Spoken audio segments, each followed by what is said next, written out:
This week, a man sleeps through a shipwreck in his backyard, 2 bikers get drop-kicked by an alligator, Florida is still feral, reality is still glitching, and the only thing more dangerous than the news is trying to make sense of it. In Norway this week, a man slept through a 135-meter-long container ship crashing into his literal backyard. That's not an exaggeration, it's not even a metaphor. It's just Norway. Meet Johan Helberg, local man, probable reincarnation of Rip Van Winkle, and apparently the deepest sleeper in the Northern Hemisphere. Being such a deep sleeper and just a really chill guy, Johan could not be bothered to wake up or even stir when a literal floating skyscraper landed in his yard. Not near his yard, not beside his yard, but literally in his backyard. Now I know what you're probably thinking. Is Johan dead? Is he meditating? Is he even astral projecting into another timeline? Or maybe he took a handful of mushrooms? And the answer is no. My guy was just taking a nap. A really good nap. This was a soul leaving the body, apocalyptic level, SWAT team busting down your door proof type of nap. Here's what went down. On an otherwise normal Thursday morning in Norway, a massive container ship loses control and crashes into land. And of course, Johan's lawn. Here to tell us about it is Johan Helberg. Hva hørte du, eller? Hørte ingenting. Lå og sov 7 meter fra baugen, og det her har det vært et ettertrykkelig bråk. Men det har vel vært en langsom buldring og ikke et smell. Johan's unconscious bliss was so profound and so deep, a steel leviathan ran aground just a couple feet away, and the man didn't even budge. He only woke up when a neighbor finally showed up and violated every single Scandi social boundary, incessantly ringing Johan's doorbell like a one-man pack of Jehovah's Witness. Og naboen din som klarte å vekke deg til slutt, fortell. Nei, det ringte på døra på et tidspunkt da jeg egentlig ikke liker å åpne døra. Ja. Og liker å sove videre, men det var en meget insisterende ringing, så jeg gikk nå til slutt og åpnet. Og der står det en kar jeg kjenner godt og ser forbauset på meg og sier, har du ikke sett skipet? Men det hadde jeg ikke. Nei. Så jeg gikk til vinduet og fikk da se dette her. Somehow there were no injuries, no oil spills, no arrests, but also no conscious Johan. Han hadde flaks som gikk på land akkurat der. 5 meter lengre syd, og han hadde kommet inn i soverommet. Og det hadde jo ikke vært spesielt hyggelig. Authorities plan to tow the ship at high tide, because when your vessel rage quits the sea and parallel parks in someone's petunias, only the moon can reverse that decision. Så jeg er veldig spent på å se hvordan de skal få dette skipet av. Det vil nok kreve nok så mye krefter.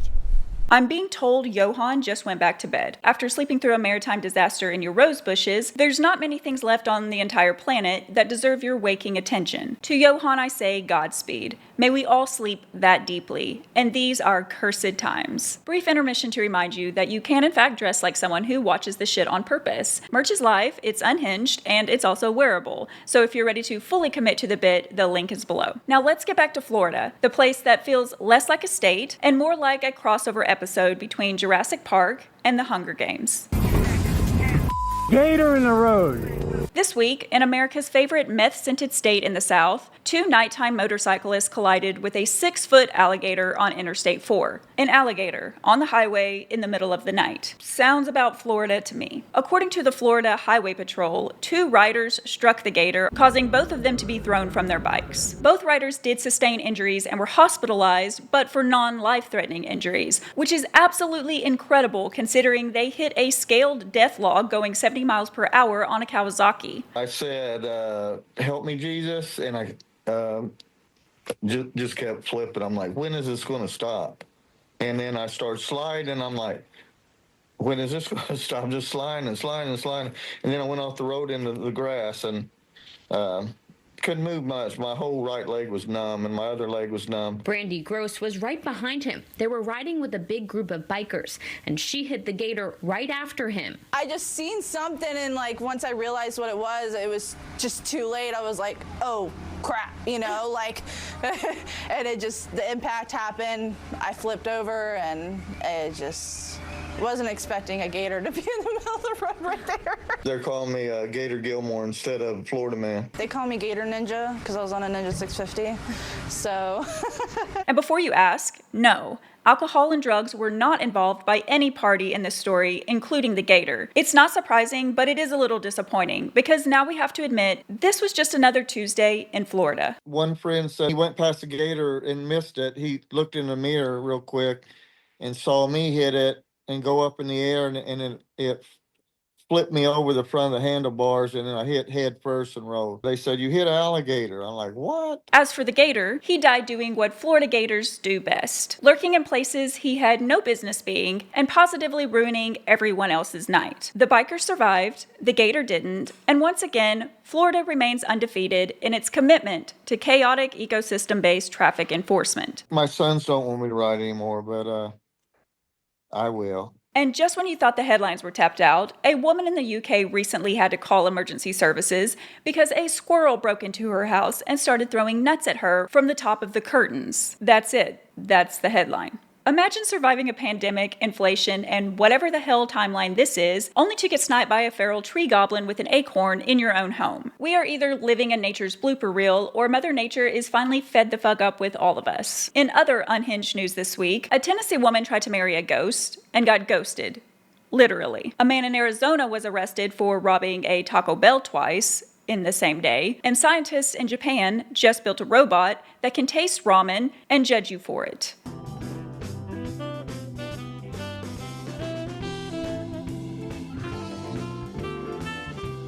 Clearly, Earth is speedrunning a side quest it doesn't understand, but it is what it is, and whatever it is has gone completely feral. Follow for more pretty lies, power plays, and whatever fresh hell the week drags in. But Louisiana isn't the only state where correctional bars are more or less optional. In the great state of Arkansas, right now, The Devil in the Ozarks isn't just a Hulu documentary anymore, it's literal breaking news. Grant Hardin is a convicted rapist and murderer, and was the subject of Hulu's documentary called The Devil in the Ozarks. And I guess he wanted to add real-life Prison Break to his IMDb credits, turning a maximum security nightmare into True Detective Walmart edition. Apparently, here in the natural state, all it takes to escape a maximum security facility is a bootleg badge, a Dollar Tree cop costume, and a certain level of confidence that you really only see in mediocre white men and failed authority figures. This guy's both. Do y'all remember when Nickelback sang, "Prison gates won't open up for me"?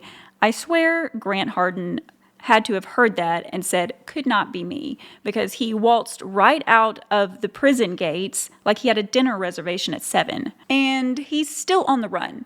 But we can all rest easy because local law enforcement promises us that they are on it, like they were the first time. The Deep Fried South might have served up 2 prison breaks in less than 2 weeks, but it's kind of to be expected when you elect a literal felon as your president and turn the entire nation into the United States of debauchery.